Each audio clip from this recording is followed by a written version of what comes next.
ستذكر لنا بالوثائق ولادة يعني أو الحديث عن ولادة المهدي. تفضل. قصة ولادة المهدي غريبة، ولكن القابلة التي كانت موجودة عند ولادته جميع روايات الإمامية الشيعة الإمامية تركز على موضوع أن التي كانت حاضرة عند ولادته هي حكيمة عمة الإمام الحسن. وبعدين مفاجأة غريبة جدا، بحثت في محمد الجواد، الإمام محمد الجواد، هل أجد أن من بناته بنت تسمى حكيمة؟ لم أجد. إذن هذه حكيمة أسطورة مخترعة. ولهذا هذا كتاب الإرشاد للمفيد لما يذكر محمد الجواد. طب ناخد بس المجلد يعني هذا الإرشاد للمفيد هو مجلد واحد.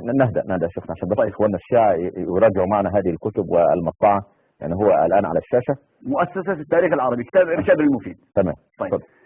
لما ذكر ترجمة أبي جعفر الذي محمد الجواد الذي تعتبر حكيمة بنته، قال: وكان منعوتا بالمنتجب والمرتضى وخلف بعده من الولد عليا ابنه الإمام من بعده وموسى وفاطمة وأمام ابنتيه ولم يخلف ذكرا غير من سميناه. أين حكيمة؟ ذكرا. لحظة، لم يذكر حكيمة في البنات. فاطمة ذكرا لم يخلف البنات. لحظة قال ولم يخلف ذكر البنات. عجيب الكلام. طيب لحظة شو. فاطمة ابنتيه ولم يخلف ذكرا غير من سميناه. طيب جميل. هذا الإرشاد المفيد. هذا دلتنا بإيه؟ لا يوجد له ذكرا غير من ذكرنا، يعني هو أحصى الذكور وما أحصاش الأناث. طيب هذا كتاب الأنوار النعمانية لنعمة الله الجزائري. هذا المجلد رقم 1. الأنوار النعمانية لنعمة الله الجزائري. ذكر ترجمته وأما الإمام علي الرضا، ثم قالوا أما أبو جعفر محمد بن علي الرضا. قال: وله من الأولاد علي ابنه الإمام وموسى، ومن البنات حليمة وخديجة وأم كلثوم، ويقال أنه خلف فاطمة وأمام ابنتيه ولم يخلف غيرهم.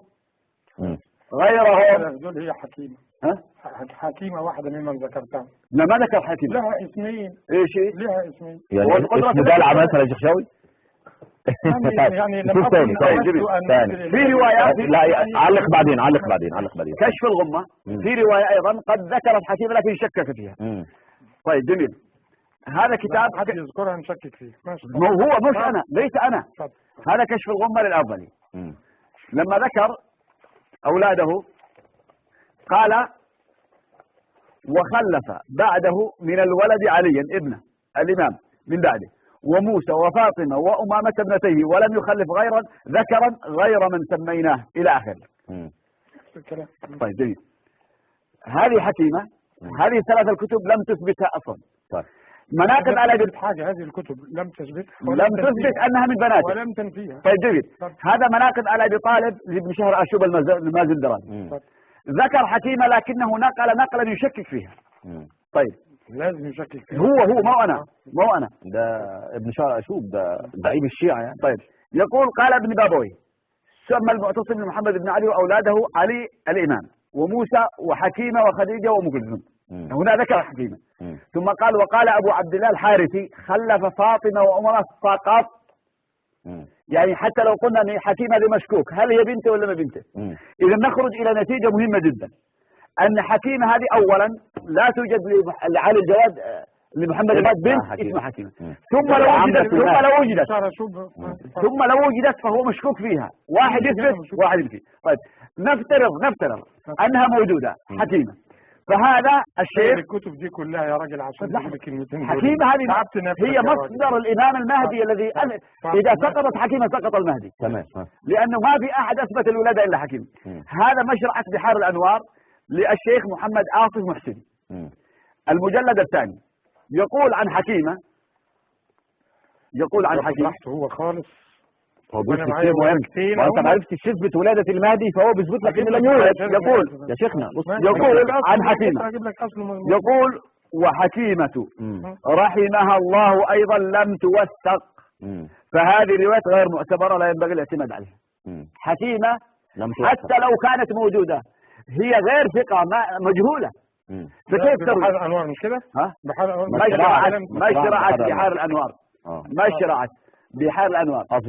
محمد آصف محسن. نعيد مرة ثانية. قال: وحكيمة أيضا كلها شيعية لم توثق شيعية فهذه الرواية غير معتبرة لا ينبغي الاعتماد عليها. إذا أنا أطلب من الشيعة شوف بقى التدليس أن هذا الكتاب فيه يعني كلمات كثيرة تثبت حكيمة، ولكن طيب. يأتي علي بالجواز من منها العراق. بس. علي من العراق. يأتي السلام بالجواز عليكم منها ورحمة بس. الله. إيش؟ أخ علي السلام عليكم. وعليكم السلام. تفضل. وعليكم السلام ورحمة الله. أنا أريد أسأل الأستاذ خالد لو سمحت. تفضل. نعم. قبل يوم انتبهت على حلقة تفضل. يقول بأنه هناك مهدي، يعني هو يقول إحنا نعترف بالمهدي لكن غير مولود. كيف؟ ممكن أتناظر وياك الآن على التلفزيون؟ تفضل أنت. خلي صوتك واضح. أعيد السؤال بهدوء. بيقول لك أنت تعترف بالمهدي لكن تقول غير موجود. انقطع الاتصال. أكمل يا شيخ خالد، ماذا تقول حول هذه الولادة؟ إذا لنا ثلاث مراتب. المرتبة الأولى يقول حكيمة غير موجودة. طيب ما المطلوب الآن؟ ما المطلوب؟ أن يثبت لي حكيمة بالكتب هذا أنها من بنات محمد الجواد. تمام. ثانيا إذا أثبتها يكون محل اتفاق، مش واحد يقول موجودة أحد يقول غير موجودة، أو 5 قالوا مش موجودة واحد قال موجودة مشكوك فيها. نعم. لا تعتبر أصل. المرحلة الثالثة أن يوثقها، ينقل لي عالم معتبر من علماء الحديث يقولون حكيمة التي روت قصة ولادة الإمام المهدي ثقة، أو ترجمتها كذا يعني توثيق ما يحتاج تكون ثقة، وإلا سقط المهدي. التي أخبرت بولادته مرأة مجهولة. تبنون مذهبكم على مرأة مجهولة وتعبدها وتقدسها. من الذي صنعها؟ السامري أو السمري الذي صنع لكم صنم الغيبة تعبدونه. إيه امرأة وتقول لي ده على يا أخي محمد، وتقول لي وثقها وإذا أثبتها وثقها كان من نواب المهدي. نعم.